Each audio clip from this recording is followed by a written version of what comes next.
Hi, I'm Loren Gray, and you're listening to Main Pod Girl.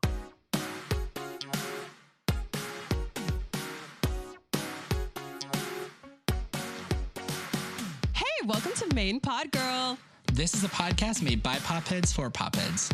Every episode, y'all can check in with us while we discuss your burning questions, as well as what's happening in pop music.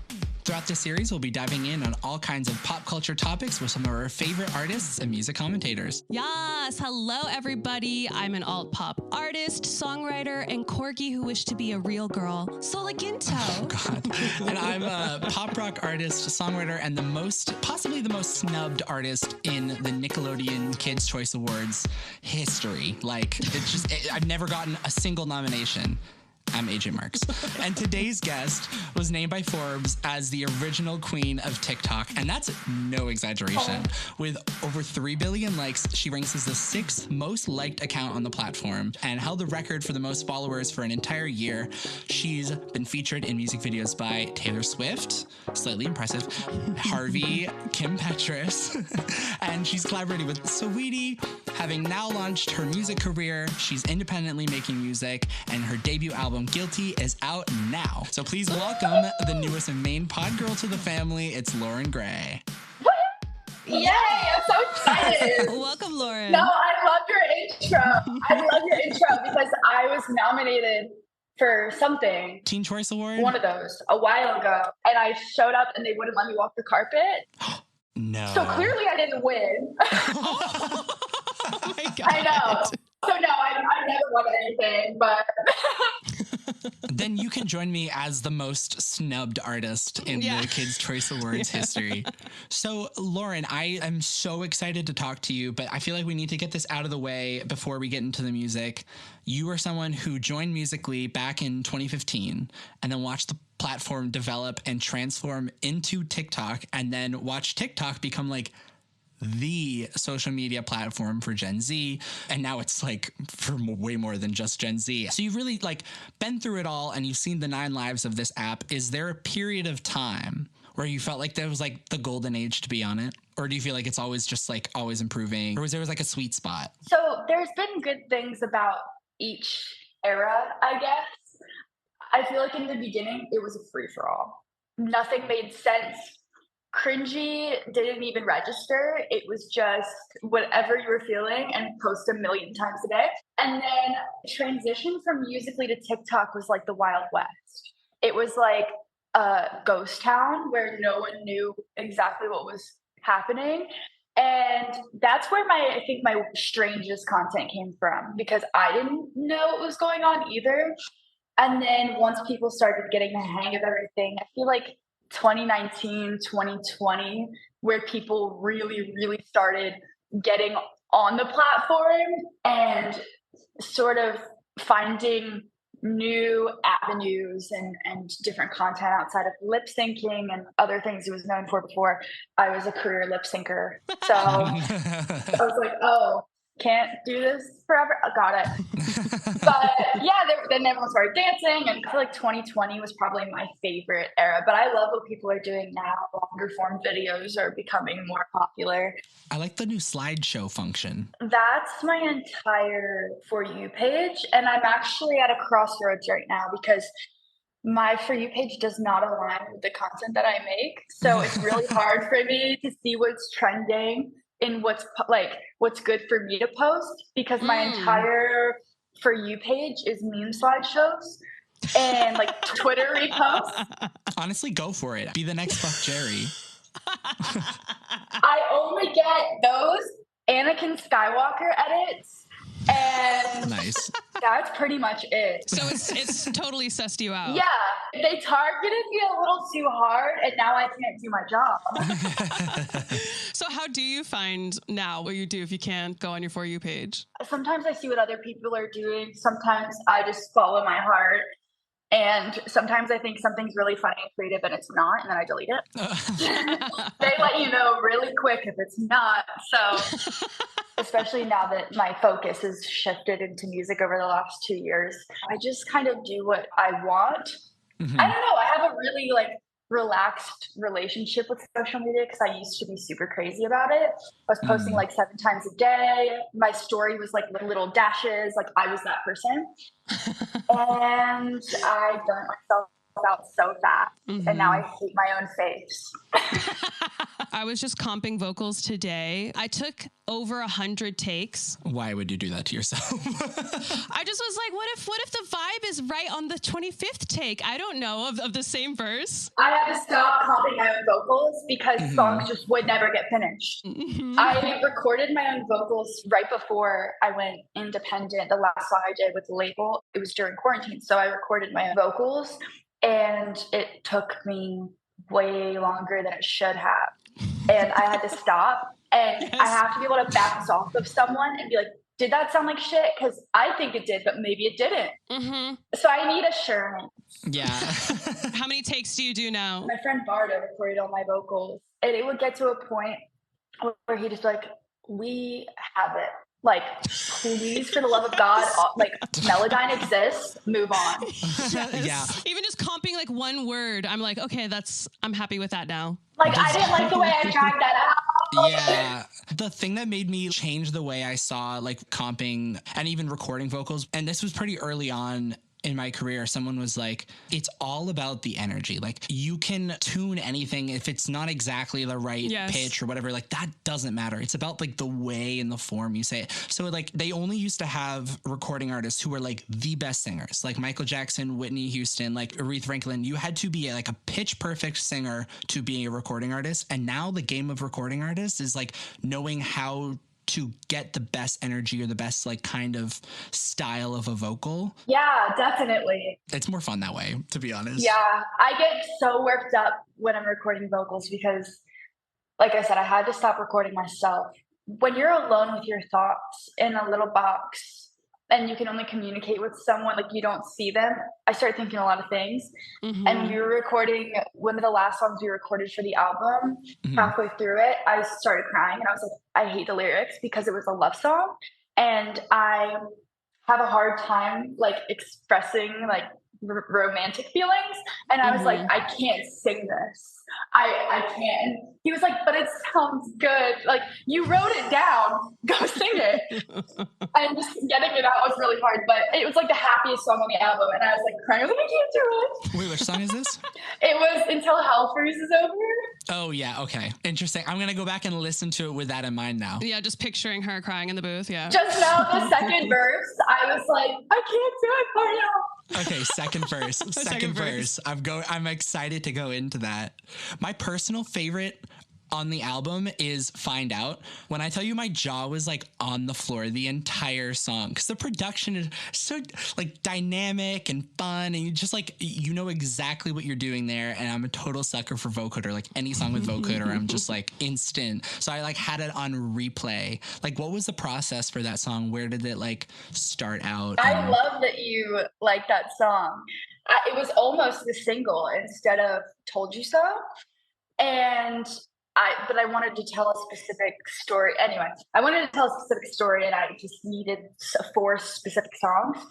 But we did 2 writing camps and it was the first time I got to work with people that I actually was friends with, which is crazy. I've been making music since I was 14, but it wasn't just a session that we were all thrown in together. It was people I was comfortable with. And that was the first time I got to make music that I felt was me at all, because the first like 3 years of making music, I just felt like an object that was being forced down a specific path. So we did 2 writing camps. Me and my friends stayed in like 2 completely different houses. So the first house was this crazy, super modern Airbnb. It was so white, it felt like a hospital. It felt like you were entering the gates of heaven. Sterile heaven.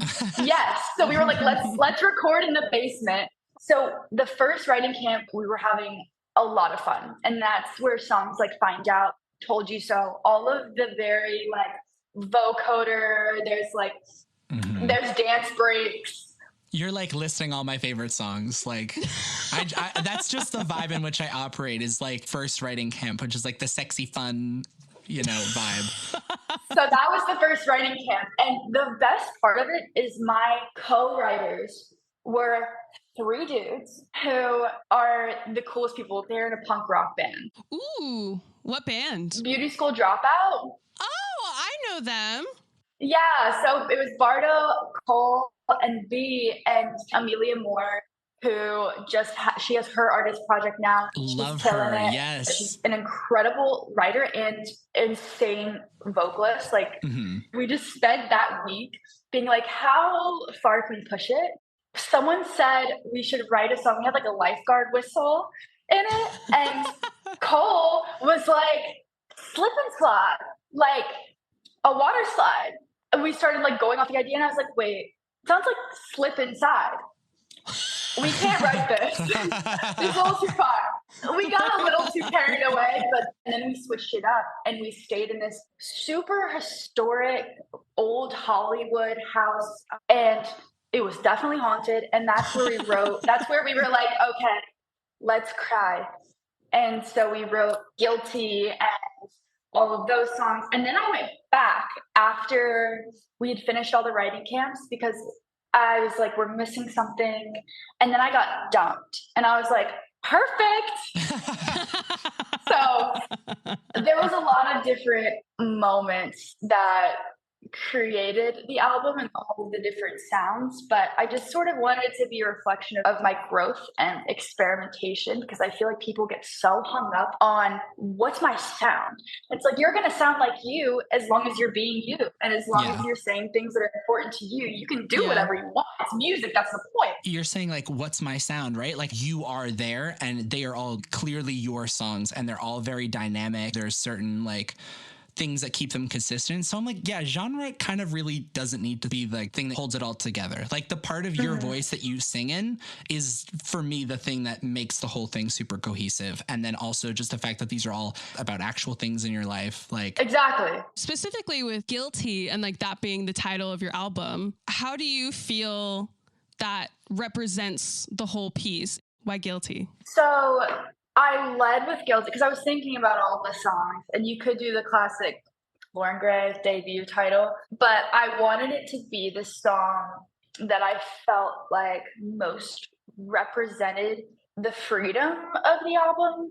And Guilty was the first song that I wrote that I was like, this is important to me, like really important to me.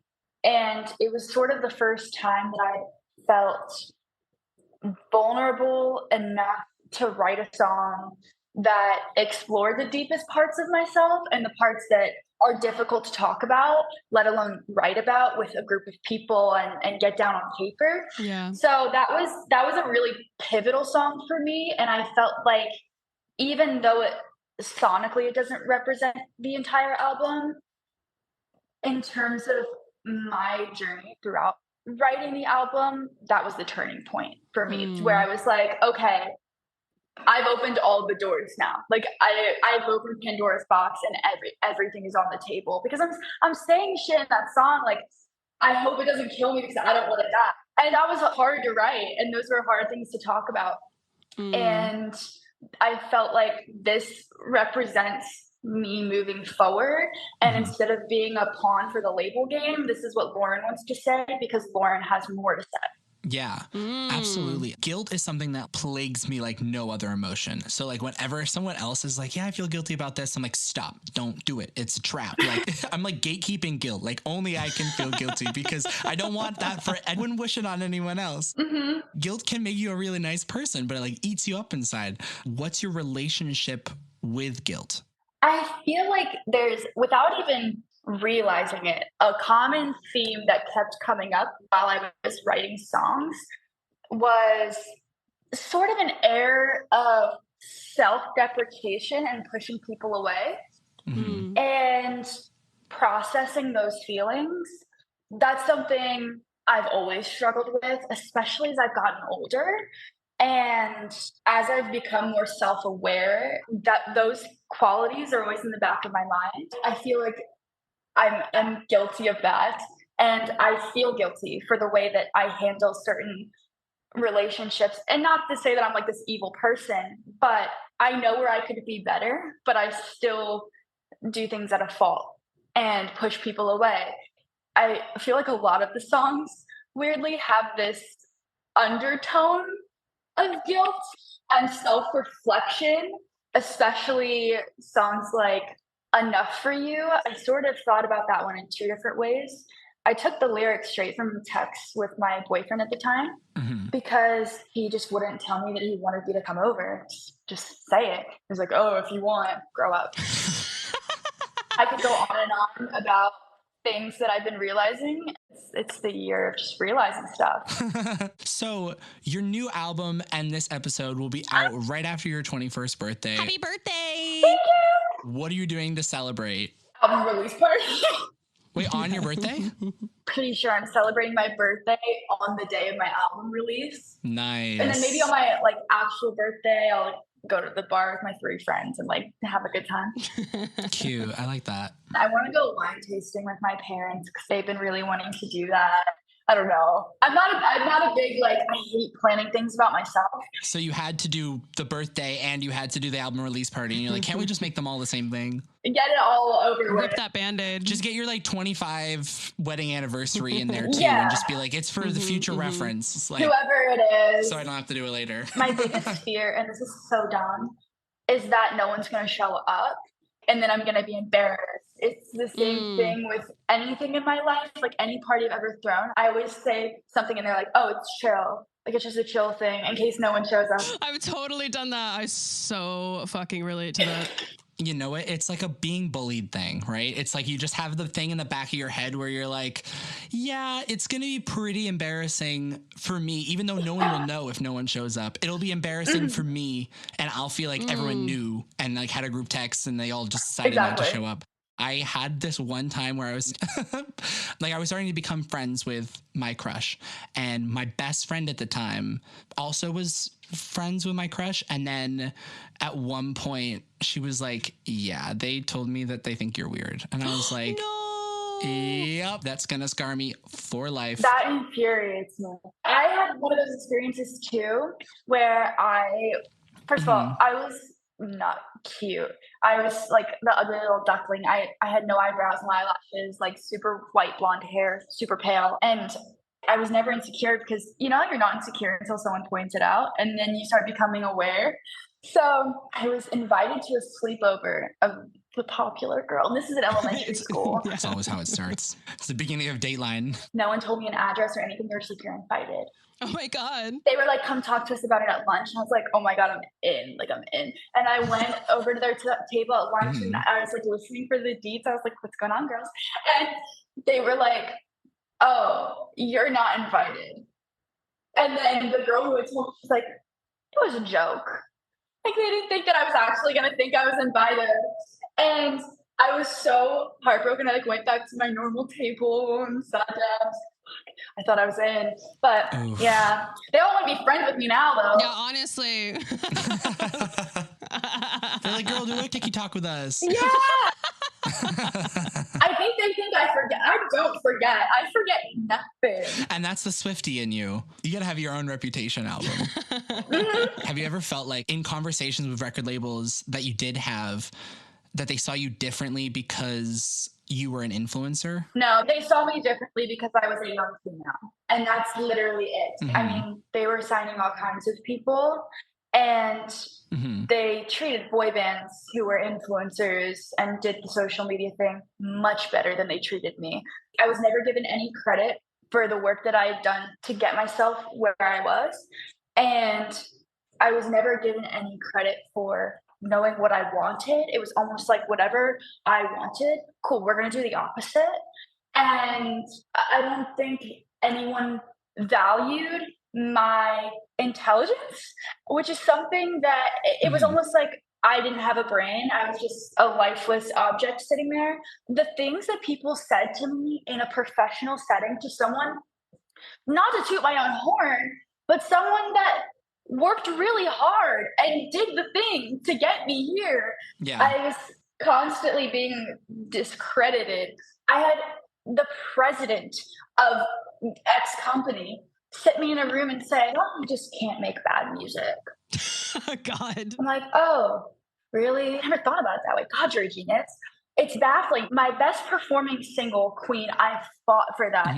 I was like, please Trust me, I love the song. It means something to me. I'm glad you love that because I like that song the most too. Thank you. You're going to dive in. You're going to love this story. I fought for it so hard. No, it's too mature. It's too sexy. I was like 16, 17 at the time. And the world already knew who I was. I mean, I've never really been modest by any means. And I was like, no, I love this song. And they eventually caved. No help. My mom took the cover art for the song on her phone in portrait mode, and that's the picture we used. We did the whole thing. Dancers in the music video are just like my friends. Like we pulled it together, and it was my best performing song, and I never got any credit for that. And it was just a big, long 3 years of being incorrect and dumb. And that's something I never want to do again. Now you have agency. I mean, that's the great thing about being independent. You're making the music you want to make, and it fucking slaps, I gotta say. Thank you. And I feel like so many people have their agency taken from them, and they fall into this pool of really dated thinking that these people are going to help you with. Really, they're just relying on your own marketing. So would I rather succeed and be someone else's little pawn in their game and lose my entire sense of self? Or would I rather fail, which I don't even see as failing, because if you're doing what you have always wanted, how could you fail? You can't fail. Exactly. I mean, it sounds cheesy, but if you're making the art you want to make and people are enjoying it and you have full creative freedom, that's not failure to me. But anyway, let's move on to a game. Solo, what you got for us? So this is a little hypothetical scenario game that we like to play on Main Pod Girl called Call, DM, Block. So we're going to give you 3 celebrities. You're going to have to call one, DM one, and then you have to block one. So, okay, so the theme of this Call, DM, Block is people who you have related tattoos of. So the first one is from Star Wars. It's the one and only Harrison Ford. Number 2, it's Rainn Wilson, aka Dwight from The Office. And number 3 is Gerard Way from My Chemical Romance. So you need to call one, DM one, block one. Oh, okay. I'm going to immediately call Gerard Way. Have to. Love him too much. I would probably just sit on the other line and breathe. Yeah. He's like, I can hear shaking. He knows from the breath. He's like, is this Loren Gray? In my fucking dreams. Main Pod Girl told me I would be getting a call from Loren. He starts shaking. It's a whole moment. He wore a vampire costume at the forum when I saw him, and I never fully recovered. I still think about it a lot. We love sexual awakenings on this podcast. But then I would have to DM Harrison Ford. I'm like, Star Wars is a big thing for me and my family. And then I guess I'd have to block Rainn Wilson, but that's a hard one because I do love Rainn Wilson a lot. He's going to be so gutted. I know. He's going to be like, I'm sorry, baby. Fuck? Where'd all my Loren content go? I could get away with it. I feel like he would be honestly probably, no, I was going to say he'd be the least offended. None of them would be offended. None of them would give a fuck. But you don't know that. He could reach out to you for a collaboration any time and you would have him blocked. So speaking of, actually, you're a massive Taylor Swift fan and you got to be a part of a massive music video of hers, The Man, which is her directorial debut. I'm so glad you brought this up because I'd love to talk about it. Let's get into it, babes. What was it like working with her as a director? Everything you could ever want and more. I went into it so scared, and I didn't even fully know what I was there to do in the beginning. Did she reach out to you? Yeah, it was kind of like a really secretive thing because it's such a big production and it's Taylor Swift who sells more tickets in the Super Bowl. So I didn't fully know what was happening. So I was with the stuntman and I got to know him a little bit. And then I went out because it was me, him, and Taylor in the scene. And I didn't fully know what was going on. I'd heard things. And he was barely in it. I don't know what they actually ended up using him for. It was like a double, I think, probably as like a stand-in for things, you know? Oh, was it when she was like throwing that ball? Yeah, but he didn't, that was all her. That was all her. But there was a double, I think, to like stand in and whatever in the same outfit. Oh, okay. So not get hit by the ball. Honestly, I have no idea. But so I walked in onto the set and I was standing there and minding my own business. And like I said, the double and how Taylor looked in full prosthetics was very like the same, indistinguishable. So I'm sure you can see where this is going. I'm standing there and I'm minding my own business and I'm just kind of watching and looking around, like, you know.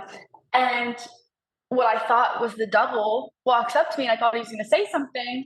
And she goes, "Thank you so much for doing this." But she's like dressed in full man prosthetics, but it's Taylor Swift's voice. That's amazing. And I was like, it was so jarring.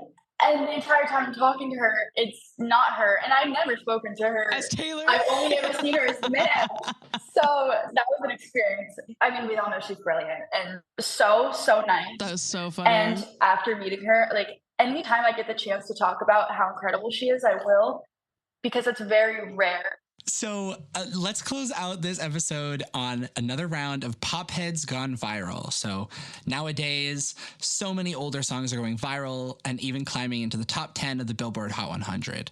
We're going to give you, Loren, some songs that we think could go in the charts once again. And we have 4 different methods on how we think they could go big. Are you ready to make these songs go to the top? We'll put your music industry skills to practice. Amazing. So the 4 options, the song will feature Ice Spice, the 10-minute version, James Bond theme version, and then the last one is just a good old-fashioned acoustic version. Okay. So the first song, we have to choose from these 4 options. First song is If You Seek Amy by Britney Spears. Oh my gosh. If You Seek Amy. That would be a great one for Ice Spice. I think so too. I need it. I want it now. She says and I lose my goddamn mind. She's like a trademark on a word now. I know. It's incredible. So If You Seek Amy, what's everyone going to go with?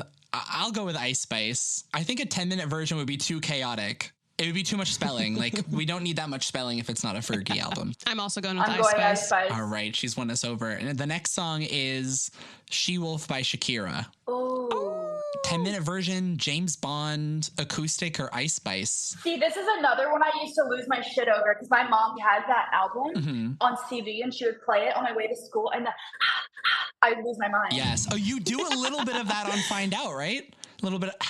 I love it. Oh yeah, I love a good breathing moment. Yeah. I probably was subconsciously inspired by She-Wolf.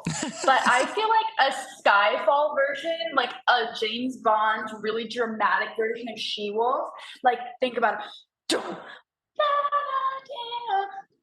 You'd be so cool. That's actually such a good shout. I didn't even think like choir vibes and then like and then Whoa. You get it. Dude, there's a dramatic version of We Found Love by this a cappella group, and it is like life-changing. I'll have to send it to you. I feel like that would make me levitate. Yeah, no, it actually feel like you have to listen in a car speaker. Like it's so fucking good. So you're going with James Bond? Absolutely. Okay. What about you, Sola? What do I want to do? 10 minutes again, probably too long for She-Wolf. I don't know. She-Wolf's a bop. Actually, yeah, it could go places. I don't really want an acoustic version. I don't think I want it with Ice Spice. I think I'm going to agree with Loren because you really painted a picture for me, girl. You really painted it. And I see the vision. I can see the aesthetics too. Yes. See, I think that's great. However, I need Ice Spice on this song just because I need her to be like...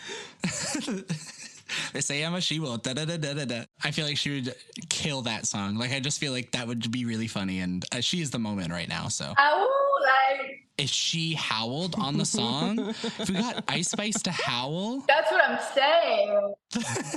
The third song is Every Time We Touch by Cascada. I already know what I want. I'm like so on the acoustic version for this because it's such a good melody. That's a shout. It is such a good melody, but also I'm thinking a 10-minute version could go off. If it only just keeps building and building and building, like Love on Top. I'm thinking about this like my life depends on it. I'm thinking about this so hard. You know, now that I'm on the James Bond wave, Every Time We Touch could be crazy. If it was slowed down. Oh, it could be good. Wait. Like the slowed reverb version of Every Time We Touch. Oh my God. Every time we touch, or every time we do it. Yeah, with those drums. Yeah, I could totally see that. And then you like slow walk in. Yeah. I can see it. Wait, this gives me a lot to think about. Have you guys ever heard Sierra's like really dramatic version of Painted Black? No. Look it up after this. Will do. I have it on like my Halloween playlist, my everyday playlist, it's like really dramatic, but it's so good. I was going to say, that reminds me of the Crazy in Love 50 Shades of Grey remix, where it was like just very spooky. Like that's a Halloween staple for me personally, is Crazy in Love by Beyonce. Spooky, Crazy in Love. She has a great spooky version. So what are we doing for Every Time We Touch? What's your final take? James Bond version. Okay, you're going with James Loren's Bond. James Bond. I'm going to go, okay, both of you are really convincing and I don't like it because I was first leaning toward the 10-minute and now you both have excellent points. But, I'm going to just be a strong, independent woman and I'm going to go for the 10-minute version. We hate that. Because this is a feminist show. All right. I'm going to also be a strong, independent woman and go with the acoustic version. Please. I like when we have variety. I love this. This was a great game of Popheads Gone Viral. Thank you so much for joining us, Loren. That was fun. If people want to follow you or find out more about what you're doing, if they're not already, because 88 million followers and counting, where should they go? Oh my gosh. My TikTok is at Loren Gray. And my Instagram is at Loren, and my Twitter is at Loren Gray. It's honestly just all variations of my name. So I have to ask, who did you kill to get at Loren? How did you do that? The fear in your eyes. You actually did kill someone. They're on to me. Yeah, you did. You were like, oh shit. I actually don't know. I remember the person who had it was not budging, but they also weren't using the account. And then one day I woke up and it was mine. I at one point had the clitoris. What? For my Finsta. It's not named that anymore. Yeah. Now it's God Bless Chili's. But it was like 2014. Like Instagram was kind of new. I didn't really like care. No. You could have made a lot of money. I would have made so much money, but I just like didn't know any better. Not just that. But you could be like, oh, where do you want to find me? You need to find the clitoris. Which is why I named it that originally. Because if you found the clitoris, it was like a reward for finding my Finsta. Oh my God. I've never been more disappointed in you. I changed it because I didn't feel represented by the clitoris. Like I don't have one. So I was kind of like. I suppose. I feel like someone else deserved to have the clitoris. Someone else deserved to find it. Someone else deserved to find it. Your new handle's at the Gooch. Anyway. Don't follow me at the clitoris. It's not me anymore. I've rebranded. If you want to follow me, you can find me at AJ Marks Official on all my socials and AJ Marks on streaming services. If you want to follow me, you can find me at Solaginto. That's SOLAGUINTO on all social media and as Sola right now on streaming services. And thank you once again to Loren so much for coming on. We had such a fun time. Woohoo! Thank you, Noah, for the theme music. And if you are listening to this, then you're definitely on some sort of platform and you can rate us and leave a review on that platform. And you should do that. Glowing review.